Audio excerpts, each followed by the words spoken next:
Hello everybody and welcome to Rent a Girlfriend episode 8 or 7, I forget where we are right now, to be completely honest with you.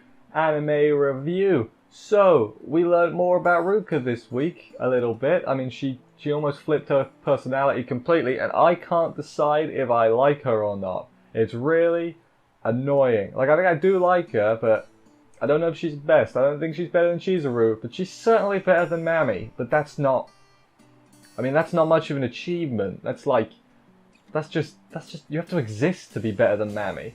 You know, that's not hard. But anyway, yeah, I feel like there's more behind her actions than what we know so far, so I'm willing to suss this out and see exactly what her reasons are, because she definitely seems like she's, you know, she's after something a little bit more. We'll get to that anyway. Let's get into the episode, see how everything went down, and do this.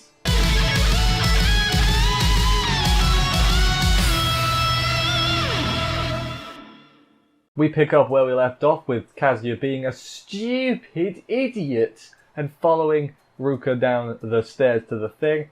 You know, he got caught out. She's like, this is your admittance. I'm off now. See you later. Accidental boob grab happens because of course it does. But he's still like, I can't let her tell him. I gotta follow. And he does that. She says she won't tell him and everything and she just wanted to mess with him. But once she found out, she doesn't say how she found out though. We'll get to that later on.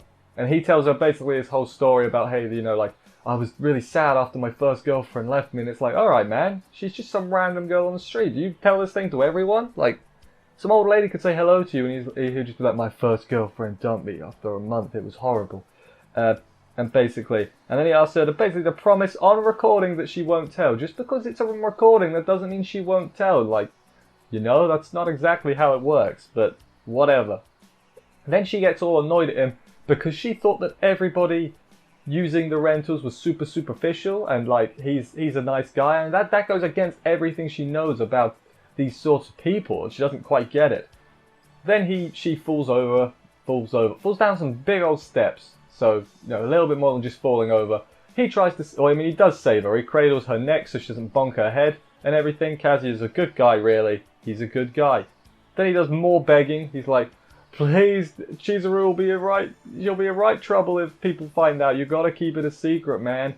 And then Ruka lets slip that, oh, by the way, I'm also a rental girlfriend. And I was like, I knew it! I predicted that. There's no way that his friend would ever get a girl like that. Is that too harsh? But that was the deciding factor, damn it. I'm like, it doesn't make sense. There's something here. And I was like, it doesn't make sense for Chizuru to be with Kazuya. Oh, it's the similar thing happening. And that is exactly how it went down. Ruka confirmed rental girlfriend, but did anyone? I mean, a lot of people probably predicted that. I did, of course, and I'm not exactly a clever clogs. After the opening, Chiazia fills Chizuru in on everything he learned. Hey, it's quite nice. They're in a cafe. He doesn't have to pay her. It's like an actual date and everything. She found her very quick online, figuring out who she is. So if it's that quick, I mean, maybe it's just because she knows what to look for. But she didn't waste, like, you could find that quite easily, it seems like. Kazuya, you know, thanks her and calls her a nice girl for all of this, which causes Chizuru to mega blush, which is like, whoa, that's a sign right there. I mean, to be fair, he was saying some real embarrassing things. Not embarrassing, but he was being super complimentary. And then she's all like, back her. It's not like I like you or anything. Let's keep an eye on them just to make sure they don't say anything. Which, that is a good plan. But the crucial thing here is the mega blush. I think that we can all agree on that. That is the crucial information from Chizuru right now. Kazuya is waiting to meet up with Ruri, but then who does he find, or who finds him, I guess? It's Ruka on their college campus for some reason. He's like, that's kind of weird. Don't know how old she is also. They act like she's younger, but I don't think they've said it anywhere. They have to hide before Curry spots them because, hey, that's your friend's girlfriend, you know. Don't want weird things to happen. Then while they're hiding, she wants a hug, and it's just like, this is not the time, lady, and everything. And then when they're hiding, she's like sat on his lap. First of all, that's a thing right there. That's more than a hug, IMO. But then she makes him hug her from behind while and just keeps looking at her phone. It's like a BPM monitor and everything, which I guess makes sense. Curry finds them because I think her BPM monitor makes some noise, and then he's like, "What are you two doing under there together?" And then Ruka's just like, "Thank you for renting me," which just destroys poor Curry. Like because now he's been outed as using a rental service, and he's like, "Oh no, my life is over," basically. Not great. Which is a bit harsh. And then Kazuya is like, "You need to leave. I'm gonna go after my friend now." Kazuya, bro, before... I don't want to call Ruka that other bad word. But, yeah. Good job, Ruka. You ruined the man's life. But your BPM was up, at least. So, well done. God. Later on here, again, is filling Chizuru in on everything that happened through the intercom. I guess she didn't want to stick her head out to say hello, bit rude, but whatever. Then Ruka shows up at his house, which apparently Matey Boy told her when they were dating. And yeah, he knows Chizuru lives next door. And then Ruka promises, she's like, "I won't tell anyone anything if you go out with me." And it's like, hang on, this has took a turn right now. So because she'd basically figured because her BPM went over 90 that, hey, she likes Kazuya. And she's really insistent. She's like, "Please, you have nothing to say no for. She's just a rental girlfriend and everything. Just come do it." Chizuru does eventually come out to try and sort this whole mess out and everything. And it's pretty funny because she's trying to get one up on Chizuru. Chizuru looks like she couldn't care less. But Kazuya really likes Chizuru, so he's like, "Well, I can't just go out with you. That wouldn't be fair to anyone." Of course, Chizuru doesn't know. You know where it is. It's a whole complicated mess, basically. She says, basically, then, "Oh yeah, he's grabbed my boob once." And Chizuru's like, You're a terrible person. What's wrong with you, Kazuya?" And Kazuya's like, "Okay, I know that sounds bad." And then she's like, "And he forced me down once and cradled me." And it's like, those were two separate instances. I didn't. It's not what you're thinking, Chizuru. I'm a upstanding moral citizen. And she's like, "Just because they were different times, that doesn't make it okay, And it's like, yeah, I get you, but hey, what can you say? They decide to go into Kazuya's room to talk this stuff out, and she freaks out again because she's like, "You just walked in his room. You've done this before. You do this all the time. This is weird." And Chizuru just puts on his face. It's like, "I don't know how I can deal with this right now." She's just like, I shouldn't be dealing with this. I should be doing homework or eating pie or something. You're ruining my afternoon, basically.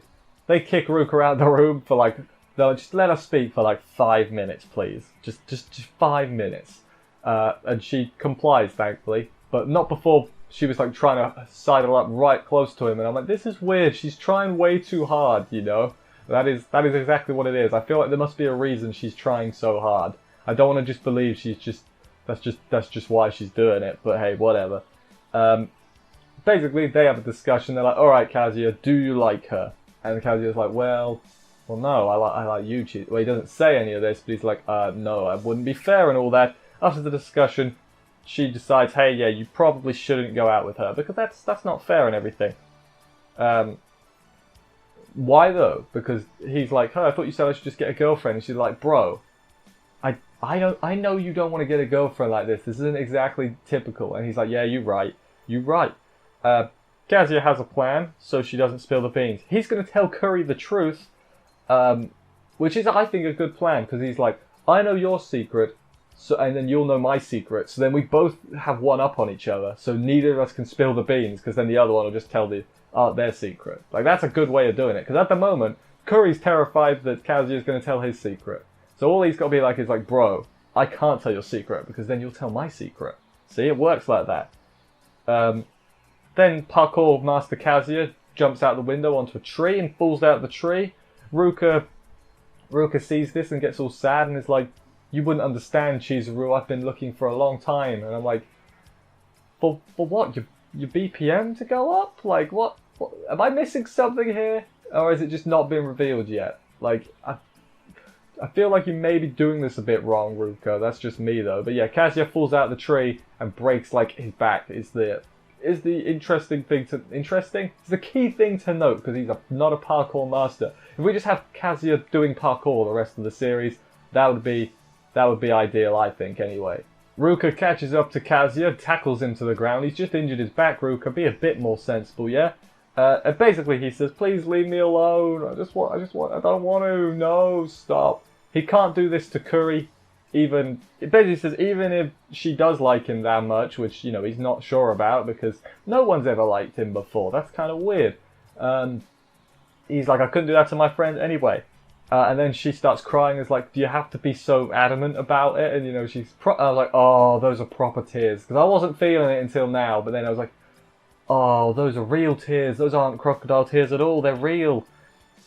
Basically, she didn't know what else to do. That's why she's trying so hard. It's because she knows he likes Chizuru, but she really likes him. So she's trying so hard to try and get him to I feel bad for her in a way. Because, I mean, we all know in the end he's going to pick Chizuru. So hopefully Ruka at least has some sort of happiness at the end of all this. And by the end of all this, I mean the end of the manga, not particularly the anime.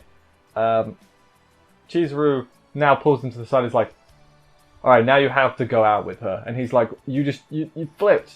What's wrong with you, Chizuru? And it's like, yeah, basically, I can't watch her cry anymore. That's how I took it. It's like, oh, look, it's pathetic, almost. But then they're like, hey, just do a trial period to get her to leave you alone, basically. And it's like, okay, fine, I'll do that. And then we get a new ending credits happens. But the key thing about this ending credits, I don't know if they're using it as a one-off or what, but it seems to be Ruka's, or at least part of Ruka's backstory. So I can't remember it exactly off the top of my head, but basically she went, from what I can tell, she did the rent-a-girlfriend thing, that she became one, to try and find that special someone. And like everyone she, got rented by, her BPM didn't go up, except Kazuya, who made her go up a lot. So I guess that's proof that Kazuya is the one. Also, like, they were all like big older businessmen, and I'm like, that's kind of weird, my dude. Like, it just looked weird seeing them next to each other. I'm like, no, I'm not alright with that. No, thank you.